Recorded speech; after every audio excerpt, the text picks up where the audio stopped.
بسم اللہ الرحمن الرحیم نحمدہ و نصلی و نسلم علی رسولہ الکریم۔ اللہ تبارک و تعالیٰ نے جس مسلمان کو ایمان کی دولت عطا کی، جو انسان راہ حیات میں آیا، جو انسان اسلام کی دولت سے مالا مال ہوا، اس کے لیے لازم ہے کہ وہ حب رسول کو، محبت رسول کو اولین ترجیح میں رکھے۔ اللہ تبارک و تعالیٰ نے آقا علیہ الصلوۃ والسلام کی جو محبت ہے، ان سے جو عقیدت ہے، وہ ایمان کے لیے لازم قرار دی ہے۔ جس طرح کسی شاعر نے لکھا تھا کہ محمد کی محبت دین حق کی شرط اول ہے، محمد کی محبت دین حق کی شرط اول ہے، اگر ہو اس میں حامی تو ایمان مکمل ہے۔ اللہ تبارک و تعالیٰ نے قرآن مجید سورہ توبہ میں واضح ارشاد فرمایا کہ اے حبیب فرما دیجئے کہ وہ لوگ جنہیں مجھ سے، اللہ کے رسول سے اور راہ خدا میں جہاد سے زیادہ اپنی اولاد، اپنی بیوی، اپنے بچے، اپنے عزیز و اقارب، اپنا کنبہ، اپنا کاروبار، اپنا گھر، مال، دولت، جائیداد وغیرہ عزیز ہے تو وہ جان لے کہ اس کے لیے ایک عذاب تیار کیا گیا ہے۔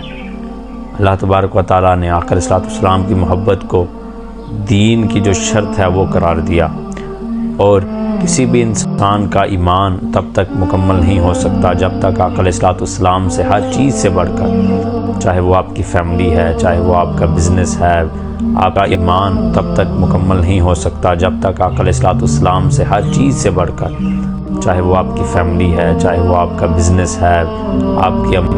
دولت ہے، کچھ بھی ہے، حتیٰ کہ اپنی خود کی جان سے بھی بڑھ کر آقا علیہ الصلوۃ والسلام سے محبت نہ ہوگی تو ہمارا ایمان مکمل نہیں ہو۔ اسی طرح اللہ تبارک و تعالیٰ نے مدینے والوں کے لیے قرآن مجید میں ارشاد فرما دیا کہ اہل مدینہ، تمہارے لیے یہ بہتر نہیں ہے کہ تم اپنی جانوں کو آقا علیہ الصلوۃ والسلام کی جانوں سے زیادہ قیمتی سمجھو۔ تو اللہ تبارک و تعالیٰ نے صاف متنبع کیا ہر شخصیت کو، چاہے وہ کوئی بھی ہو، کہ جب تک ان کے دل میں آقا علیہ الصلوۃ والسلام کی محبت خود سے زیادہ نہیں ہوگی، اپنی جان کی پرواہ سے زیادہ حضور کی اگر محبت شامل ہوگی، تبھی ہمارا ایمان جو ہے وہ مکمل ہوگا۔ اسی حوالے سے آقا علیہ الصلوۃ والسلام نے اپنے لب مبارک سے حدیث مبارک فرمائی کہ جب تک میں تمہیں تمہارے باپ داداؤں سے، تمہاری اولاد سے، تمہاری جان سے، تمہاری دولت سے پیارا نہیں ہو سکتا، تمہارا ایمان مکمل نہیں ہو سکتا۔ وسلم نے ارشاد فرمایا لا یؤمن احدکم احب الیہ من والدہ وولدہ والناس اجمعین،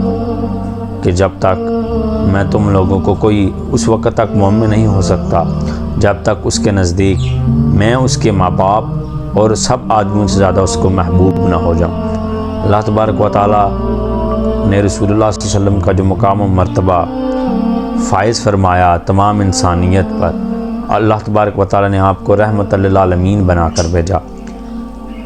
اگر ہمارا ایمان ہے تو ہمیں اس بات پر لازم ہے کہ ہمیں رسول اللہ صلی اللہ علیہ وسلم کی جو تکریم و تعظیم ہے وہ سب سے زیادہ ہونی چاہیے۔ اللہ تبارک و تعالیٰ کے بعد اگر ہم پر سب سے زیادہ کسی کا حق ہے، اگر ہم پر سب سے زیادہ کسی کے لیے فرائض ہیں تو وہ رسول اللہ صلی اللہ علیہ وسلم کی ذات مبارکہ ہے۔ اللہ تبارک و تعالیٰ نے بھی قرآن مجید میں واضح ارشاد فرمایا تھا کہ رسول اللہ صلی اللہ علیہ وسلم تم کو ہر چیز سے زیادہ جو ہے وہ اہمیت ہونی چاہیے، تمہارے لیے ہر چیز سے زیادہ عزیز رسول اللہ صلی اللہ علیہ وسلم کی ذات ہونی چاہیے۔ تو موجودہ حالات میں جو موجودہ حالات آ چکے ہیں، پے در پے ناموس رسالت پر ہونے والے حملے، یہ ناقابل برداشت ہیں، یہ قابل مذمت بھی ہیں، لیکن صرف مذمت کرنے سے کچھ نہیں ہوگا، اس سے ملکی انتشار اور امن جو ہے وہ خراب ہو سکتے ہیں۔ تو اس کے لیے سب سے بہترین حل یہی ہے کہ ایسے معاملات کو جڑ سے اکھاڑ دیا جائے، ان کے خلاف بہت ہی سخت قانونی کارروائی کی جائے۔ رسول اللہ صلی اللہ علیہ وسلم کی جو ذات ہے وہ مسلمانوں کے لیے بہت ہی زیادہ اہمیت کی حامل ہے،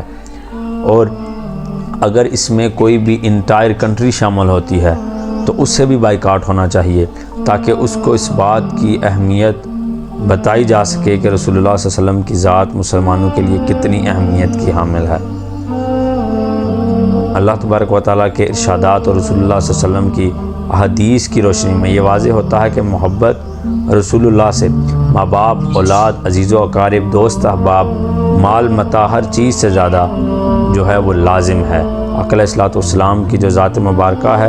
وہ بہت زیادہ افضل ہے، بہت زیادہ اہمیت کی حامل ہے، اور مسلمانوں کے لیے آپ علیہ الصلوۃ والسلام کی جو ذات مبارکہ ہے وہ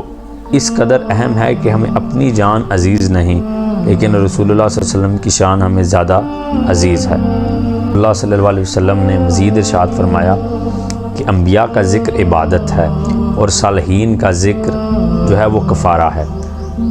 اس لیے کوشش کریں کہ جتنا ہو سکے نبی علیہ الصلوۃ والسلام کا ذکر جو ہے وہ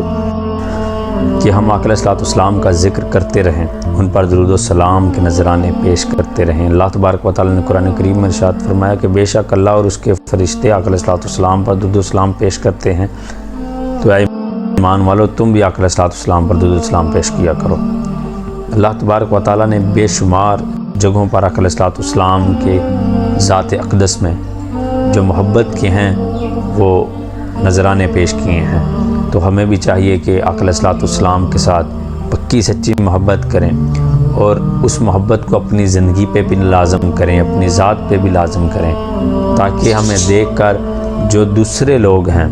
جو اہل کفار ہیں، وہ متاثر ہوں، کیونکہ انہیں صرف ابھی ہمارا جو ذات ہے وہ نظر آ رہی ہے۔ تو کوئی بھی نان مسلم جو ہے وہ مسلمان کو دیکھ کر، اس کی عادات کو دیکھ کر، اس کی تربیت کو دیکھ کر ہی جو ہے وہ اسلام کی طرف اس وقت آ سکتا ہے۔ تو کوشش کریں کہ رسول اللہ صلی اللہ علیہ وسلم کی سنتوں کا، آپ کی تربیت کا جو اجتماع ہے، جو صحابہ کرام کی ذات ہے، جو اہل بیت کی ذات ہے، اس کو اپنی ذات پر نافذ کریں۔ اللہ تبارک و تعالیٰ نے رسول اللہ صلی اللہ علیہ وسلم کی ذات میں ارشاد فرمایا تھا کہ بے شک آپ اللہ تبارک و تعالیٰ کی آخری نبی ہیں اور آپ کے بعد کوئی نبی نہ ہوگا۔ تو اب اگر کوئی جھوٹا مکار دعوے دار اگر نبوت کا دعویٰ کرتا ہے تو